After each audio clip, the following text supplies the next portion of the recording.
4. 에서의 계보. 이삭의 맏아들 에서의 계보와 그가 살았던 지역인 세일 산지에 대한 기록입니다.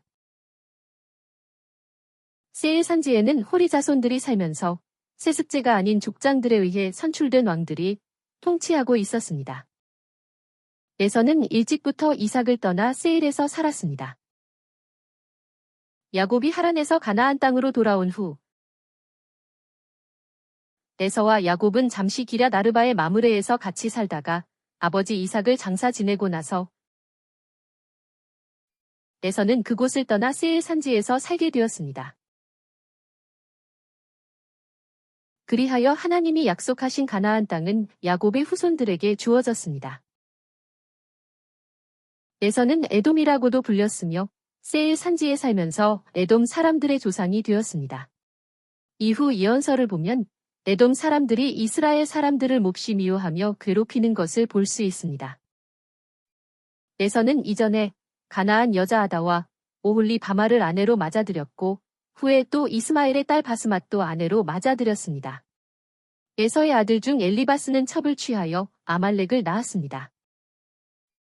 에서의 손자인 아말렉은 에돔에서 나와 한 민족을 이루었습니다. 아말렉은 훗날 이집트를 탈출하여 홍해를 건너온 이스라엘을 공격하였습니다. 네 번째, 하나님께서 함께 하시는 요셉의 삶. 이 내용은 창세기 37장 1절부터 50장 26절에 나옵니다. 1. 요셉이 이집트로 팔려감. 17살이 된 요셉은 아버지의 첩인 비라와 실바의 아들인 형들과 함께 양을 치고 있었습니다. 요셉은 형들의 잘못을 아버지에게 일러바치곤 하였습니다. 야곱은 노년에 얻은 요셉을 더 사랑하였기 때문에 채색 옷을 만들어 주었습니다. 그리하여 요셉의 형들은 요셉을 미워하였습니다. 게다가 요셉이 두 가지 꿈, 즉 가족의 볕단이 자신의 볕단에게 절하고 해, 달, 별이 자기에게 절하는 꿈을 꾸면서 자랑하였기 때문에 요셉의 형들은 요셉을 더욱 미워하게 되었습니다. 그러나 야곱은 요셉의 꿈 이야기를 마음속에 간직하였습니다. 요셉의 형들은 자기 아버지의 양떼를 치러 세겜으로 갔습니다. 어느 날 아버지 이스라엘이 요셉에게 말했습니다. 가서 내 형들이 평안한지 또 양떼들도 잘 있는지 알아보고 오너라. 그리하여 요셉은 헤브론, 세겜, 도단으로 가서 형들을 발견하였습니다.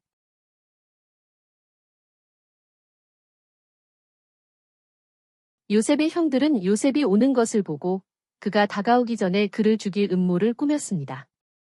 그러나 르우벤은 요셉을 죽이지 말고 이 광야의 구덩이에 넣자 라고 말하였는데 이는 요셉을 구하여 아버지에게 돌려보내려고 했기 때문이었습니다. 그래서 그들은 요셉을 붙잡아 물이 없는 구덩이에 넣었습니다. 얼마 후 요셉의 형들은 낙타에 물건을 싣고 이집트로 내려가는 무역상인 이스마엘 사람들을 보았습니다. 그때 유다가 요셉을 그들에게 팔자라고 제안하자 다른 형제들이 찬성하였습니다. 그러는 동안 다시 미디안, 즉 아브라함의 후처 그두라가 낳은 미디안의 후손, 상인들이 지나가고 있었습니다. 그래서 형들은 요셉을 미디안 상인들에게 은 20개를 받고 팔았습니다. 미디안 상인이나 이스마엘 상인들은 낙타를 사용하여 아라비아 사막 중부 또는 북부에서 이집트까지 다니며 장사를 하였습니다. 그 후 르우벤이 와서 보니 요셉이 없어진 것을 알고는 자기 옷을 찢으며 슬퍼하였습니다. 요셉의 형들은 요셉의 겉옷을 가져다가 염소 피를 묻힌 다음 아버지 야곱에게로 돌아가 요셉의 채색 옷을 주면서 말했습니다. 우리가 이 옷을 발견했습니다. 이것이 아버지의 아들의 겉옷인지 아닌지 살펴보십시오. 야곱은 그 옷이 요셉의 옷이라는 것을 알고는 요셉이 죽었다고 생각하면서 몹시 슬퍼하며 여러 날 동안 그 아들을 위하여 애곡했습니다. 그동안 요셉은 미디안 상인들에게 끌려가 이집트 왕 바로의 신하이며 경호대장인 보디발의 종으로 팔렸습니다. 2. 유다와 다말 사건. 창세기 38장은 유다의 가정을 통하여 계대 결혼 제도를 보여주고 있습니다. 이 제도는 한 사람이 상속인, 즉 자손이 없이 죽었을 때 형제의 대를 이어주기 위하여 죽은 자의 형제나 친척이 그 아내와 결혼하여 아들을 낳아주던 관습입니다. 이 제도의 목적은 자식 없이 불쌍히 죽은 형제의 가문을 일으켜 세우고 그의 가족과 이름을 보존케 하려는 것입니다. 따라서 다른 형제는 긍휼과 희생, 그리고 형제애로서 이 의무를 준수해야 했습니다. 한편, 이 계대 결혼을 통하여 후사를 보게 되면 그 아들이 법적으로 죽은 아버지의 모든 권한을 이어받게 됩니다. 그 무렵 유다는 자기 형제들을 떠나 아둘람 사람 히라에게 내려가서 거처를 정하였습니다. 유다는 그곳에서 가나안 여자를 아내로 맞이하여 살면서 세 아들인 엘과 오난과 셀라를 낳았습니다. 유다가 맏아들 엘의 아내를 데려왔는데 그 여자의 이름은 다말이었습니다. 그러나 엘은 하나님께서 보시기에 악하였으므로 하나님께서 그를 죽이셨습니다. 유다는 둘째 아들인 오난에게 내 형의 씨를 잊게 하라. 라고 말하며 그를 다말에게 보냈습니다. 그러나 오난은 씨를 주지 않으려고 땅에 사정하였습니다. 그가 행한 일이 악하였으므로 하나님께서 오난도 죽이셨습니다. 유다는 다말에게 가서 말했습니다. 막내 아들 셀라가 자랄 때까지 내 아버지 집에 가 있어라. 오랜 세월이 지나 유다의 아내가 죽었습니다. 유다는 애도의 기간이 끝난 후 그의 친구 히라와 함께 자기 양털을 깎고 있는 곳인 딥나로 갔습니다. 다말은 시아버지인 유다가 딥나로 갔다는 소식을 듣고서는 과부의 옷을 벗은 다음에 딥나로 가는 길목에 앉아 있었습니다. 왜냐하면 막내 아들인 셀라가 장성하였는데도 유다가 셀라를 다말에게 보내지 않았기 때문입니다. 유다는 얼굴을 가리고 있는 그 여자를 보고서는 창녀인 줄로 여기고 그 여자에게 염소 새끼 한 마리를 주기로 약속하고는 도장과 끈과 지팡이를 담보물로 주고 잠자리를 함께 했습니다. 그 여자는 그로 인해 임신했습니다. 유다는 사람을 시켜 그 여자에게 맡긴 담보물을 찾아오라고 보냈지만 그 여자를 찾지 못했습니다. 3달이 지나서 어떤 사람이 유다에게 와서 당신의 며느리 다말이 임신을 했습니다. 라고 알려주었습니다. 유다는 그 여자를 끌어내어 불에 태워 죽여라. 라고 명령했습니다. 그러자 다말은 유다가 맡긴 도장과 끈과 지팡이를 보여주면서 이 물건의 주인 때문에 내가 임신하였습니다. 라고 말했습니다. 유다가 그 물건을 보고는 말했습니다. 그 여자가 나보다 옳구나. 내가 그녀에게 내 아들 셀라를 주지 않았기 때문이다. 그 뒤로 유다는 더 이상 그 여자와 관계를 갖지 않았습니다. 그 후 다말은 쌍둥이 베레스와 세라를 낳았습니다. 이 베레스가 다윗의 조상이 되어 예수 그리스도의 족보에 오르게 됩니다.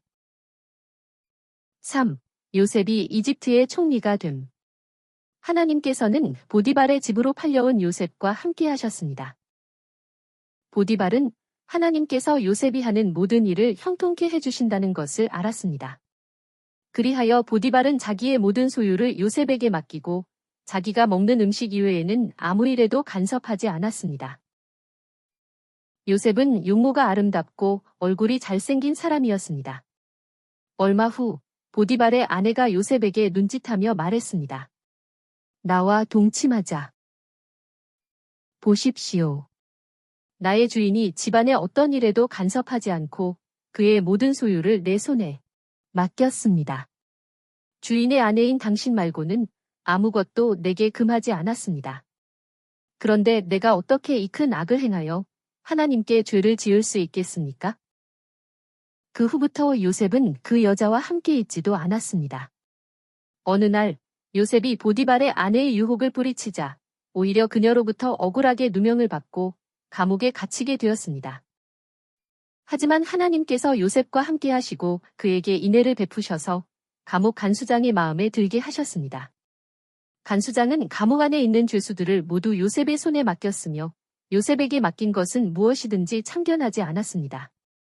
이처럼 하나님께서 요셉과 함께 하셨고 그가 하는 일을 형통하게 하셨습니다. 그 후에 이집트 왕이 술 맡은 신하와 빵 굽는 신하 2사람이 왕에게 죄를 지어 요셉이 있는 감옥에 들어왔습니다. 경호대장은 요셉에게 2신하의 시중을 들게 하였습니다. 어느 날 밤에 2신하가 꿈을 꾸게 되었습니다. 다음 날 아침 그들이 꿈 때문에 근심을 하고 있을 때 요셉은 그들에게 해석은 하나님께 있지 않습니까? 라고 말하며 그 꿈을 해석하여 주었습니다. 3일 뒤 바로의 생일날 요셉이 꿈을 해석해준 대로 술 맡은 신하는 복직되고 빵 굽는 신하는 처형되었습니다. 하지만 술 맡은 신하는 감옥에서 나가면 요셉에게 호의를 베풀어 주겠다 라고 말한 약속을 잊어버렸습니다. 그로부터 2년이 지난 후 이집트 왕 바로가 꿈, 즉 살찐 소와 마른 소, 알찬 이삭과 마른 이삭의 꿈을 꾸었습니다. 이튿날 아침 바로는 그 꿈 때문에 마음이 편치 못해 이집트의 마술사들과 지혜자들을 모두 불렀습니다. 그러나 누구도 바로의 꿈을 해석하여 줄 사람이 없었습니다. 그때 술 맡은 신하가 이전의 일을 기억하며 이집트 왕에게 요셉에 대한 이야기를 했습니다. 그러자 이집트 왕 바로는 요셉을 불렀습니다. 요셉은 바로에게 와서 제가 할 수 있는 것이 아닙니다. 하나님께서 바로 왕에게 평안한 답을 주실 것입니다. 라고 말하고는 바로의 꿈을 명쾌하게 해석, 즉 7년 풍년 후에 7년 흉년이 모든 지역에 있을 것이므로 미리 대비할 것을 해석하여 주었습니다. 이집트 왕 바로는 신하들에게 말했습니다. 이처럼 하나님의 영이 있는 사람을 우리가 찾을 수 있겠는가? 하나님께서 이 모든 것을 너에게 알게 하셨으니 너처럼 명철하고 지혜로운 사람은 없다. 너는 내 집을 다스릴 것이니 나의 모든 백성이 너의 명령에 따를 것이며 나는 다만 왕좌만 너보다 높을 뿐이다. 바로 왕은 인장 반지를 빼서 요셉의 손가락에 끼워주고 그를 이집트의 모든 땅을 다스리는 총리로 세웠습니다. 이때 요셉의 나이는 30세였습니다. 이때의 바로는 셈족인 아시안 사람 힉소스 족속이었습니다. 힉소스 족속은 함족이 다스리고 있던 이집트를 침략하였으며 제13왕조부터 17왕조까지 이집트를 통치하였습니다. 따라서 바로는 이방 민족인 요셉을 쉽게 총리로 등용할 수 있었을 것입니다. 이는 하나님께서 세계 역사를 주관하고 계심을 보여주고 있습니다. 이집트 왕 바로는 또 요셉에게 온의 제사장인 보디베라의 딸 아스낫을 그의 아내로 주었습니다. 요셉은 이집트의 모든 땅을 두루 돌아다녔으며 풍년이 든 7년 동안 이집트에서 추수한 모든 곡식을 거두어 들여 각성에 쌓아 두었습니다. 흉년이 시작되기 전에 요셉의 두 아들이 태어났는데 그들의 이름은 므낫세, 즉 하나님께서 나의 모든 고생과 내 아버지의 직생각을 완전히 잊어버리게 하심과 에브라임, 즉 하나님께서 고난의 땅에서 나를 번성하게 하심입니다. 성경 도표를 보면 이 부분이 바로 요셉이 총리로 세워지는 상황을 그린 것입니다. 이집트 땅의 7년 동안의 풍년이 다 끝났습니다. 그러고 나서 요셉이 말한 대로 7년 동안의 흉년이 시작되었습니다. 그리하여 이집트와 모든 나라의 백성이 곡식을 사려고 이집트의 요셉에게로 찾아왔습니다.